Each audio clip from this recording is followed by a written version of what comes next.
PG welcomes you in PG point. तो देखिए, अगर आप आज नए हैं तो आपको मैं एक बात बता दूं कि ये आज से आपकी किसकी क्लास शुरू हो रही है। तो पेपर 2 की कौन सी, सोशियोलॉजिकल बेसिस ऑफ एजुकेशन, यानी शिक्षा के समाजशास्त्री अधिकार। ठीक है, और आपकी पेपर 1 की जो क्लासेस हैं उसमें जितने टॉपिक आने हैं, जो CSEMU को यदि कोई बच्चा देख रहा है तो सेमेस्टर प्रणाली के अनुसार आपके जो टॉपिक नए जोड़े गए थे उनकी भी क्लासेस हैं। कहने का तात्पर्य ये है कि ये नहीं सोचेगा कि ये तो पुराने के हिसाब से क्लासेस चल रही, जितनी क्लासेस चल रही सब नए पैटर्न पे बेस्ड चल रही हैं। First thing.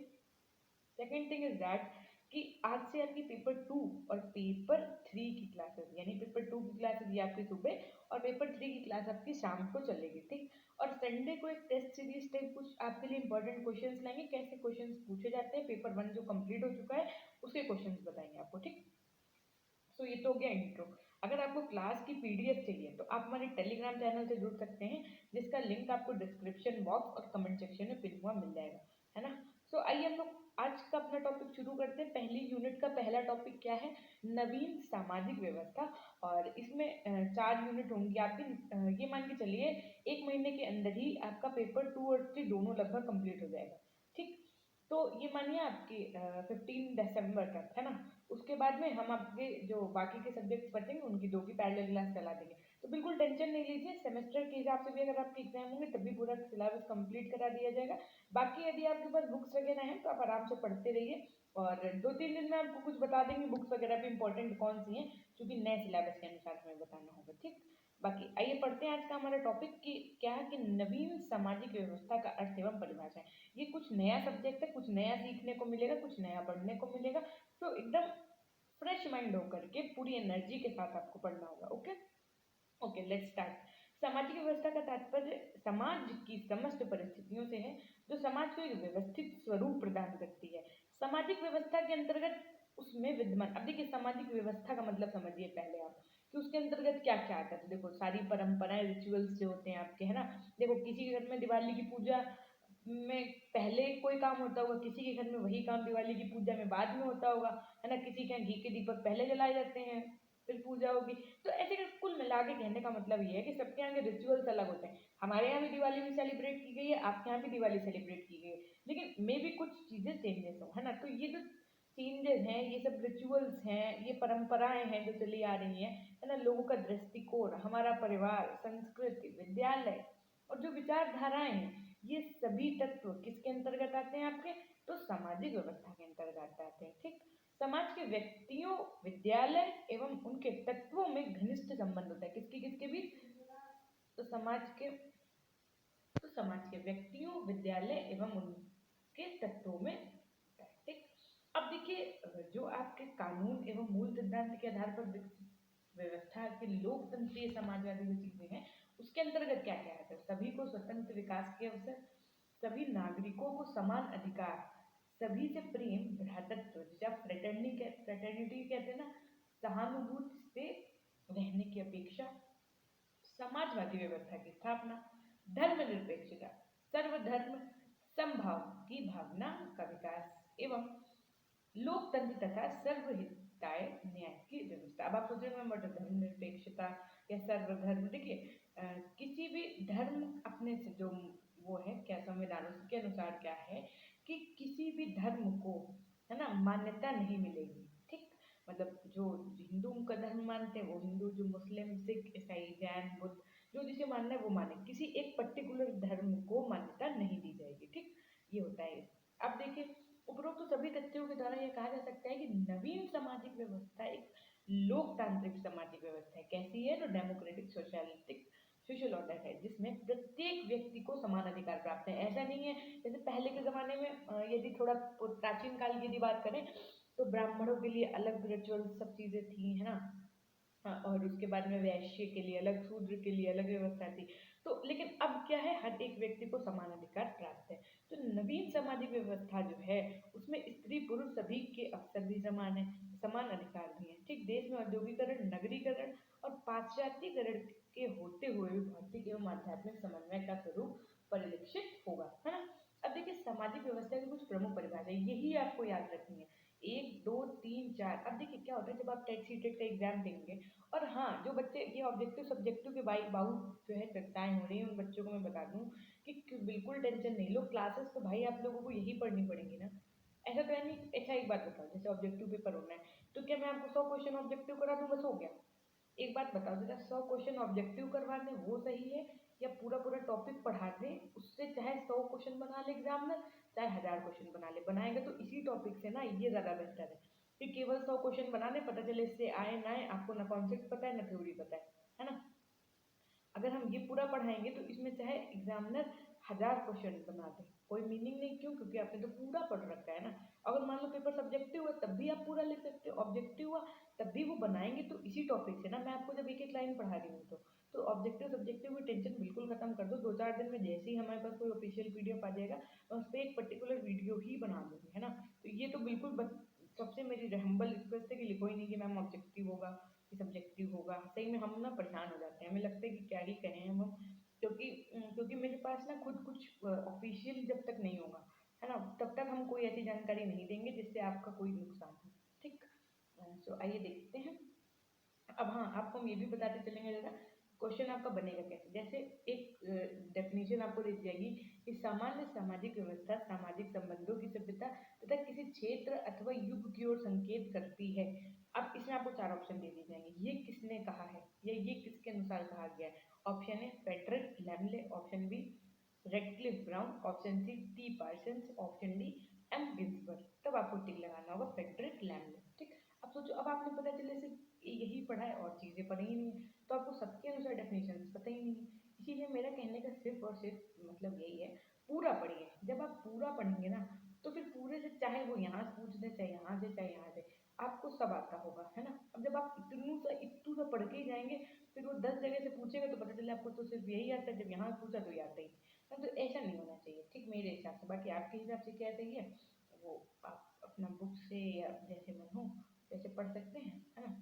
देखिए रेडक्लिफ ब्राउन क्या क्या कहना है कि जब हम व्यवस्था शब्द का प्रयोग करते हैं तो उससे प्रमुख तात्पर्य उसके विभिन्न भागों तथा अंगों के मध्य पाए जाने वाले संबंधों के प्रति मान होते हैं। और टी पार्सन्स के अनुसार क्या कहा गया, ये सब लोग किसकी डेफिनेशंस बता रहे हैं, तो सामाजिक व्यवस्था की। अब देखिए सबके अलग अलग मूल्य होते हैं ना। जैसे मान लीजिए आपको कोई मोटिवेशनल वीडियो दिखाया गया, ठीक है, सेम वीडियो किसी और बच्चे को दिखाया गया, वही वीडियो 10 बच्चों को फॉरवर्ड कर दिया गया।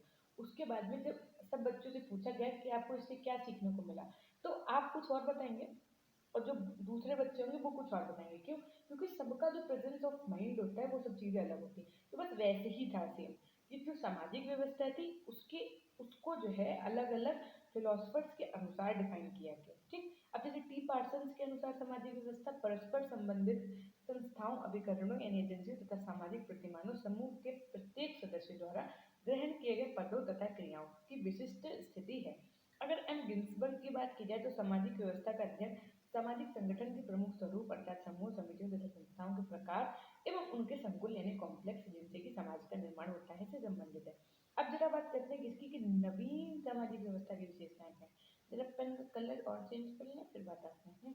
अब देखो, इस नवीन सामाजिक व्यवस्था की कतिपय महत्वपूर्ण विशेषताएं कौन है, निम्न है। निम्न में पहली क्या है कि पहली है नवीन समाज व्यवस्था के लोकतांत्रिक आदर्श में क्या क्या आएगा। तो पहले क्या आएगा, व्यक्ति के मूल्य को स्वीकार करना, उसे राजनीतिक स्वतंत्रता, आर्थिक सुरक्षा और सामाजिक न्याय प्रदान करना, व्यक्ति व्यक्ति के बीच के भेद को पहचानना और सभी को समान अवसर उपलब्ध कराना, यह स्वीकार करना कि राज्य का अस्तित्व व्यक्ति के कल्याण के लिए है। लोकतंत्र में विकसित किए जाने वाले 4 आधारभूत मूल्य कौन कौन से मूल्य है, तो देखिए, नागरिक उत्तरदायित्व यानी कि सिटीजनशिप, है ना, सामाजिक दायित्व, सामाजिक निष्ठा एवं सामाजिक न्याय। लोकतंत्र की मूलतः 2 शैक्षिक आवश्यकता है, पहला चरित्र निर्माण की शिक्षा, दूसरा नागरिकता की शिक्षा। फिर देखिए नवीन समाजवादी व्यवस्था के समाजवादी आदर्श, यदि लोकतंत्र को वास्तविक अर्थों में जनता की सरकार बनाना है, देखो इसको समझो बात को। अब यहाँ पे थोड़ी सी टफ लिखा हुआ है तो बिल्कुल दिमाग, आँख, नाक, मुंह, कान सब खोल के सुनना मेरी बात। क्या कहा गया है कि यदि, चैटिंग बंद करो सिर्फ और सिर्फ पढ़ाई पे ध्यान दो, कि यदि लोकतंत्र को वास्तविक अर्थों में जनता की सरकार बनाना है तो इसे एक ऐसी आर्थिक व्यवस्था पर आधारित होना चाहिए जिसमें प्रत्येक व्यक्ति को एक न्यूनतम निर्वाह स्तर पर जीने का आश्वासन हो और जो गरीब और अमीर के बीच की खाई को समाप्त हो। अर्थात समाजवाद के बिना राजनीतिक लोकतंत्र का कोई अर्थ नहीं होता। लोग अपने अधिकारों के लिए तभी लड़ सकते हैं जबकि वे न केवल राजनीतिक रूप से बल्कि आर्थिक रूप से भी स्वतंत्र हों। नवीन समाजवादी व्यवस्था में मानवीय आवश्यकताओं और विकासशील समाज में आधुनिक विज्ञान और प्रौद्योगिकी की चुनौतियों को पूरा करने के लिए समाजवाद को एक राष्ट्रीय ध्येय माना गया है। इसलिए सामाजिक परिवर्तन और सामाजिक नियंत्रण के लिए शिक्षा का उपयोग पूंजी निवेश के रूप में किया जा रहा है। फिर देखिए पॉइंट नंबर 3 में क्या बताया गया कि नवीन समाजवादी व्यवस्था के धर्मनिरपेक्ष आदर्श। पहला, राज्य का अपना कोई धर्म नहीं, जैसे अभी हमने बताया आपको, है ना। राज्य किसी धर्म विशेष के अनुयायी की को वरीयता नहीं देता। ये नहीं है कि जो राज्य है, राज्य का यहाँ पे मतलब क्या है, पूरा देश। ये नहीं सोचेगा राज्य मतलब उत्तर प्रदेश की बात हो रही है या मध्य प्रदेश की बात हो रही है। राज्य यहाँ का अर्थात क्या है, पूरा देश। तो ये किसी धर्म विशेष को वरीयता अर्थात किसी को प्रमोट नहीं करता है कि हिंदू प्रमोट करे, मुस्लिम, जैन धर्म को प्रमोट करे, ऐसा कुछ नहीं है। राज्य धर्म के आधार पर किसी व्यक्ति से भेदभाव नहीं करता है। ऐसा नहीं होता है कि जो जो मुस्लिम हैं या जो ईसाई हैं, जो हिंदू हैं, उनमें किसी के साथ कुछ और व्यवहार हो रहा हो, किसी और के साथ कुछ और, ऐसा भेदभाव नहीं होता है। चौथा पॉइंट, धार्मिक भेदभाव के बिना सभी नागरिक सरकारी सेवा में प्रवेश कर सकते हैं। अब देखो, ऐसा नहीं होता है कि जब वैकेंसी आती है तो उन्होंने कहा हिंदू के लिए 30 वैकेंसी, मुस्लिम के लिए 40 वैकेंसी, जैन के लिए 50 वैकेंसी, बौद्ध के लिए 60 वैकेंसी। ऐसा तो आपने कभी नहीं सुना होगा ना।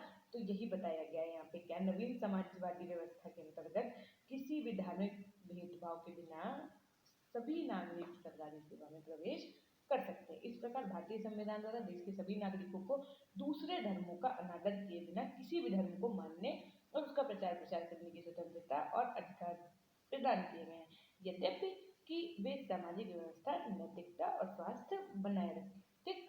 अब देखिए नवीन समाजवादी व्यवस्था के सामाजिक न्याय के आदर्श क्या है। तो नवीन समाजवादी व्यवस्था की प्रमुख विशेषता इसका सामाजिक न्याय पर आधारित होना है। हमारे देश में सदियों से कुछ वर्गों के साथ सामाजिक भेदभाव चला आ रहा है।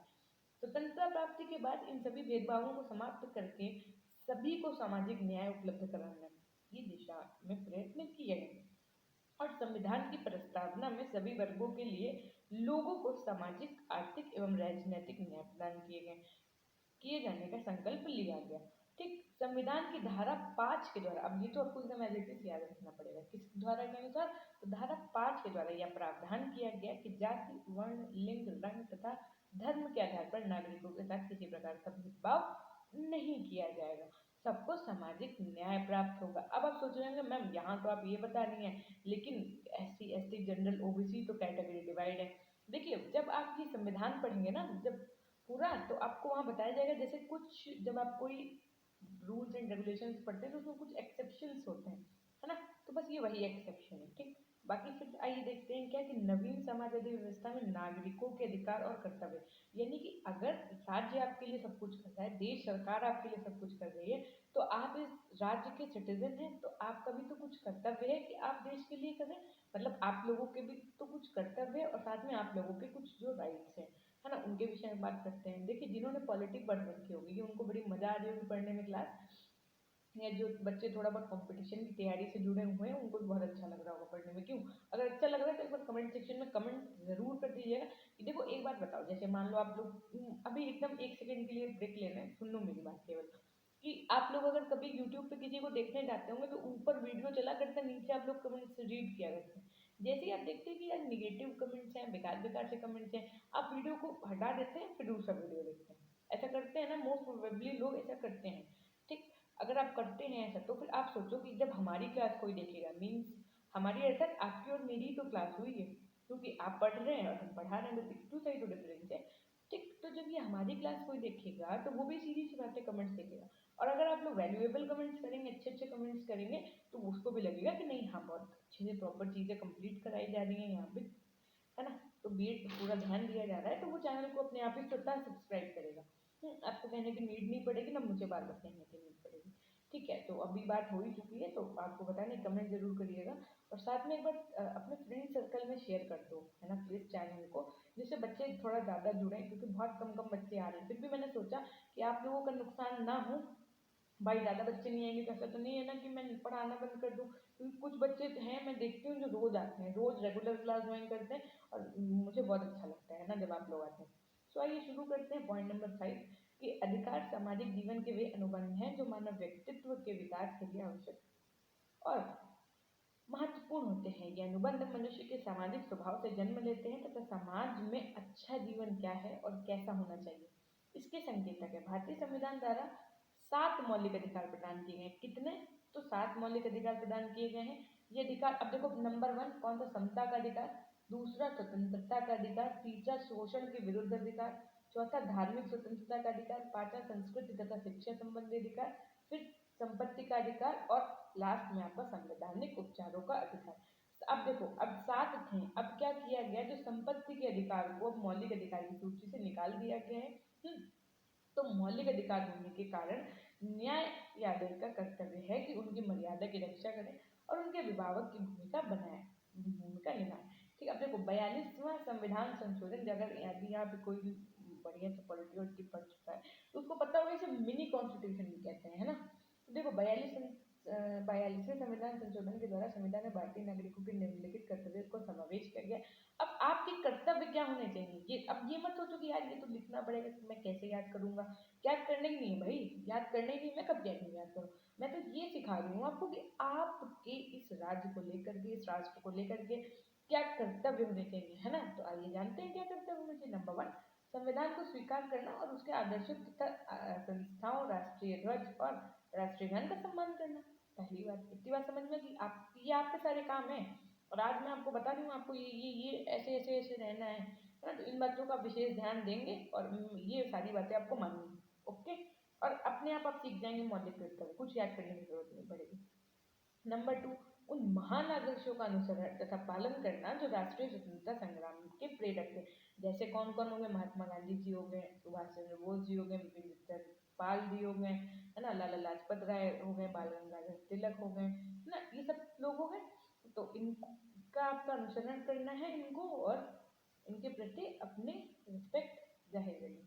भारत की प्रभुसत्ता, सुरक्षा और अखंडता का समर्थन और संरक्षण करना है।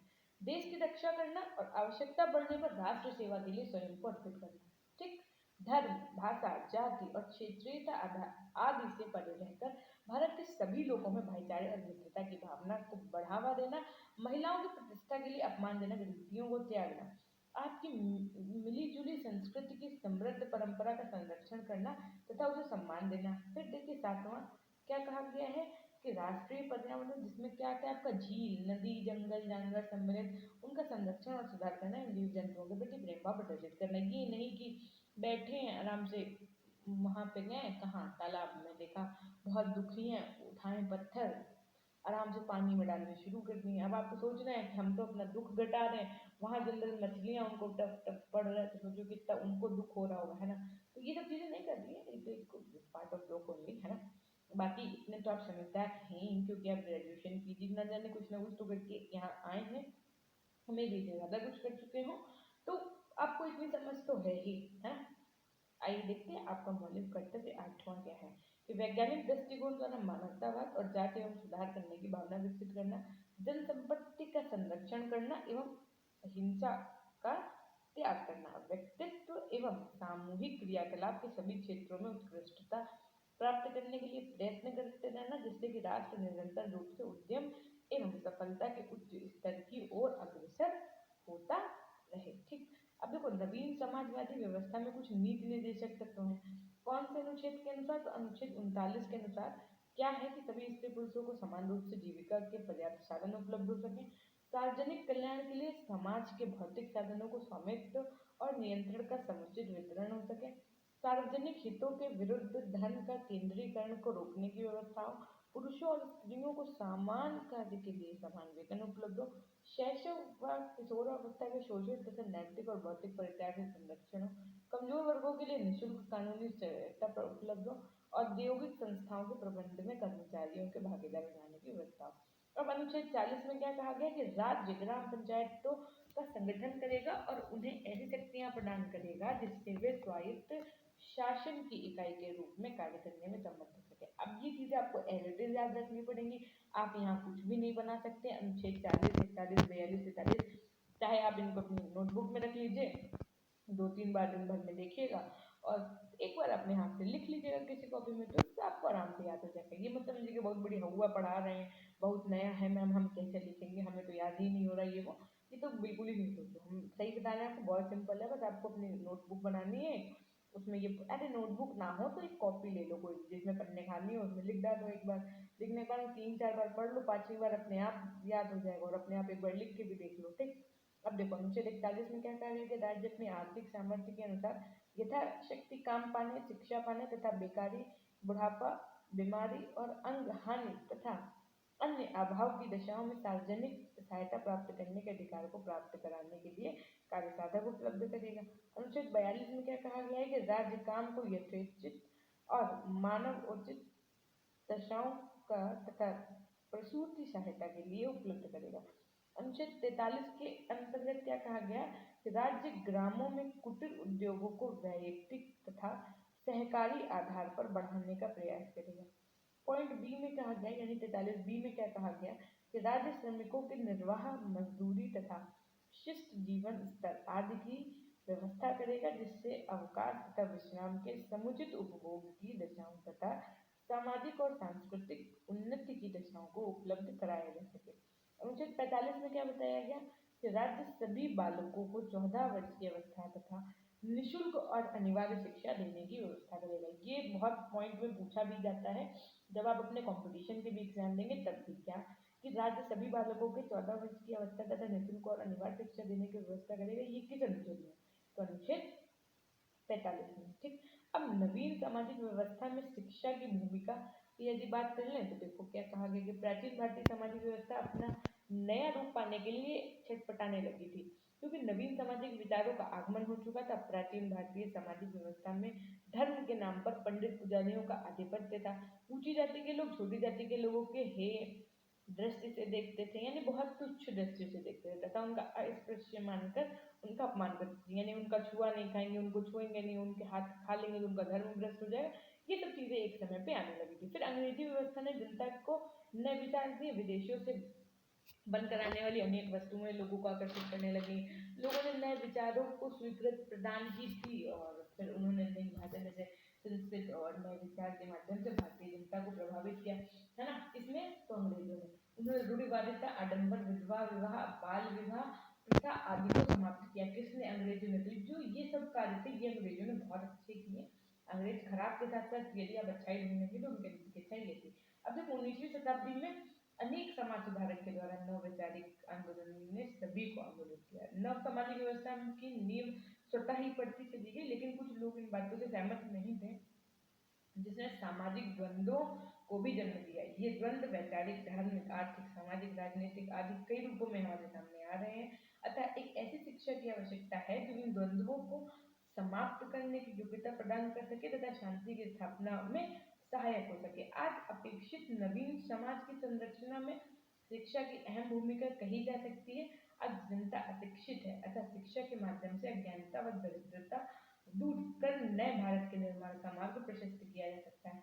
परिवर्तन की दिशा निश्चित करना शिक्षा का काम है। शिक्षा सामाजिक व्यवस्था का संरक्षण कर उसे शक्तिशाली बनाती है। इस प्रकार शिक्षा व सामाजिक व्यवस्था एक दूसरे पर निर्भर है। कौन कौन? शिक्षा यानी एजुकेशन और सामाजिक व्यवस्था आपके, है ना। शिक्षा दृष्टिकोण को व्यापक बनाती है, मतलब आपका जो सोच है, आपकी मेंटेलिटी है उसको वाइड बनाती है। ठीक। और समाज को नई दृष्टि प्रदान करती है। वास्तव में शिक्षा निधि वर्तमान सामाजिक व्यवस्थाओं की दुर्बलता का निराकरण कर अपेक्षित समाज की अवधारणा को प्रस्तुत कर नवीन सामाजिक व्यवस्था को भी महत्वपूर्ण योगदान दिया। हाँ, अभी की राष्ट्रीयता, राष्ट्रीय एवं भावात्मक एकता के निर्माण द्वारा, by creating about national and emotional integration, राष्ट्रीय एवं भावात्मक एकता के निर्माण में शिक्षा का महत्वपूर्ण स्थान है। इसके अनुसार डॉक्टर राधाकृष्णन जी के अनुसार क्या कहा गया कि राष्ट्रीय एकता ईंटों और प्लास्टर से नहीं बनाई जा सकती है, या छेनी या हथौड़े से नहीं बनाई जा सकती है। इसे चुपचाप लोगों के दिलों में उत्पन्न करना है तथा शिक्षा प्रक्रिया ही इसकी एकमात्र प्रक्रिया है। निम्नलिखित साधनों द्वारा राष्ट्रीय एवं भावात्मक शिक्षा को विकसित किया जा सकता है। पहला, कि राष्ट्रीय शिक्षा नीति की व्यवस्था द्वारा। नंबर 2, पाठ्यक्रम तथा शिक्षण विधियों के पुनर्निर्माण द्वारा। नंबर 3, पाठ्य पुस्तक के पुनर्निर्माण द्वारा। और नंबर 4, गामी क्रियाओं के गठन द्वारा। ठीक है, अब देखो प्रजातंत्रात्मक जीवन शैली के निर्माण द्वारा, अंतरराष्ट्रीय सद्भाव के विकास द्वारा। अब ये सब चीजें आप खुद से भी लिख सकते हैं। सामाजिक व्यवस्था के लिए शिक्षा, है ना। तो उसके बाद देखो सामाजिक एवं वयस्क शिक्षा, ये जैसे कि क्या होता है, नवीन सामाजिक शिक्षा व्यवस्था के निर्माण के लिए वयस्क एवं समाज शिक्षा की व्यवस्था भी की जानी चाहिए। जैसे पुराने लोग हैं जो उन्होंने नई स्टडी कर रखी है, अब आप देखिए जो नई शिक्षा नीति है उसमें सब कुछ है, आपने चाहे जितने साल पहले छोड़ रखा हो, आप आराम से अपनी शिक्षा फिर से, यानी कि फिर से आप सेकेंड ईयर या थर्ड ईयर से कर सकते हो। जैसे मान लो मेरी मम्मी है, ठीक है, एक एग्जाम्पल ले लो, या मेरी चाची है, या मेरी आंटी है, या कोई ऐसा इंसान जिसने अपने समय में सेकेंड ईयर कर रखा था और थर्ड ईयर नहीं किया था, मीन्स उसकी ग्रेजुएशन नहीं कंप्लीट, तो अभी वो आराम से वहीं से अपना कंप्लीट कर सकता है ग्रेजुएशन। ठीक है, तो ये सब चीजें हैं, है ना। और बाकी तो आप देख सकते हैं क्या कि प्रजातंत्र जीवन शैली के निर्माण द्वारा कैसे कि व्यक्तिक योग्यता को मान्यता, आलोचनात्मक एवं वस्तुनिष्ठ चिंतन का विकास, मानवीय संबंधों के लिए प्रशिक्षण, चरित्र के लिए प्रशिक्षण, व्यवसायिक कुशलता और तंत्रात्मक शिक्षा का प्रचार है ना। और आज के दौर का मूल मंत्र क्या है, वसुधैव कुटुंबकम है। क्या कि वसुधैव कुटुंबकम के साथ ही क्या है, शिक्षा का उद्देश्य पाठ्यक्रम को भी पुनर्गठित करना होगा। ठीक, अब देखो यहाँ पे अंतरराष्ट्रीय सद्भाव के विकास द्वारा जब बात की जाती है तो कहा गया कि शिक्षा अंतरराष्ट्रवाद के विकास का सशक्त साधन है, जो नवीन सामाजिक व्यवस्था के अत्यंत महत्वपूर्ण आधार है। आज व्यक्ति के जीवन में राष्ट्रीय एकता एवं भावात्मक एकता की जितना महत्व है, उतना ही अंतरराष्ट्रीय सद्भावना के लिए। आज व्यक्ति अपने राष्ट्र का ही नागरिक नहीं, अपितु वह संपूर्ण विश्व का भी नागरिक है। तो ये थी हमारी आज की क्लास। और आपको एक इम्पोर्टेंट जानकारी ये देते हैं कि आपको अगर ये पीडीएफ चाहिए इस क्लास की, है ना, तो आप हमारा टेलीग्राम चैनल ज्वाइन कर सकते हैं। टेलीग्राम चैनल का नाम भी आपका पीजी पॉइंट ही है, और इसका लिंक अगर आपको चाहिए तो वो आपको डिस्क्रिप्शन बॉक्स और कमेंट सेक्शन में मिल जाएगा, आप वहाँ से ज्वाइन कर लीजिए। कोई भी लेटेस्ट वीडियो आते तो सबसे पहले आपको वीडियो का लिंक वहीं पे मिल जाएगा। और साथ में अगर आप नए हैं तो फटाफट से चैनल को सब्सक्राइब करके बेल आइकन प्रेस कर दीजिएगा। और हाँ, अगर पुराने हैं ज़्यादा खुश होने की जरूरत नहीं है, अरे अब तो हमको ये काम करना ही नहीं है, हम तो एक बार कर लिए थे मैम के कहने पे हैं, ज़्यादा खुश नहीं हूँ, आपका काम तो और भी ज़्यादा हो गया। क्या कि आपको अपने दोस्तों तक इस क्लास को साझा करना है और बता देना है सबको गली मोहल्ले में कि भैया पेपर, भैया और दीदी पेपर 2 की क्लासेस शुरू हो गई, चलो पढ़ो चल के, है ना। और 30 दिन में सही बता रहे हैं, हम एकदम कंप्लीट कर देंगे, बस अगर आप लोगों का साथ ऐसे ही रहा। और अगर नहीं साथ दिया, आप लोग नहीं क्लास ज्वाइन किया, तो क्लास हम बंद भी कर सकते हैं, ऐसा कोई इशू नहीं है। ठीक, क्योंकि बहुत मेहनत लगती है, तो हर एक यूट्यूबर, हर एक टीचर सबकी रिस्पेक्ट करना सीखिए, है ना। जितना आप रिस्पेक्ट करेंगे आपको उतना ही जीवन बहुत अच्छे से व्यतीत होगा, है ना। कुछ चीज़ें होती हैं जीवन में जो आप सिर्फ अपने लिए सीखते हैं, है ना। जैसे कि जिनमें से एक चीज़ तो मैं आपको यही बता रही हूँ कि पहली बार रिस्पेक्ट करना सीखिए। ये नहीं कि बॉयज़ गर्ल्स की रिस्पेक्ट करो, गर्ल्स बॉयज़ की रिस्पेक्ट करो, मैं ये नहीं सिखा रही आपको। चाहे छोटा हो, चाहे बड़ा हो, चाहे आपका दोस्त हो, चाहे कोई भी, रिस्पेक्ट जरूर करो। जीवन में रिस्पेक्ट बहुत जरूरी है ना। बोला भी गया, give respect and get respect. सो यही कहना था आपसे कि बस यही तो, कि वही चैनल को सब्सक्राइब कर देना, वीडियो को लाइक कर देना, दोस्तों तक शेयर कर देना, बस सब यही बोलते हैं, मैं भी यही बोल रही हूँ। बाकी आप लोग खुद इससे समझ आ रहे हैं क्या करना है क्या नहीं, सब पता है आपको, है ना। और बाकी आपके अगर कोई डाउट्स हैं तो आप लिख दीजिएगा। और हाँ प्लीज़, वो ऑब्जेक्टिव सब्जेक्टिव वाला जो है मुद्दा, वो मैं खुद 2-3 दिन में क्लियर कर दूँगी, वो ना लिखिएगा बस। ठीक, हाँ, और हमेशा खुश रहिए, मुस्कुराते रहिए। आज आपकी पहली क्लास थी, कैसी लगी ये ज़रूर बताइएगा कमेंट सेक्शन में। ठीक है, खुशी हो रही है कि नहीं हो रही है ये भी बताना। तो हमेशा खुश रहिए, मुस्कुराते रहिए, कभी अपने लिए तो कभी अपनों के लिए। सबका ध्यान रखिए, अपना भी ध्यान रखिए। Take care, bye bye, meet up with you.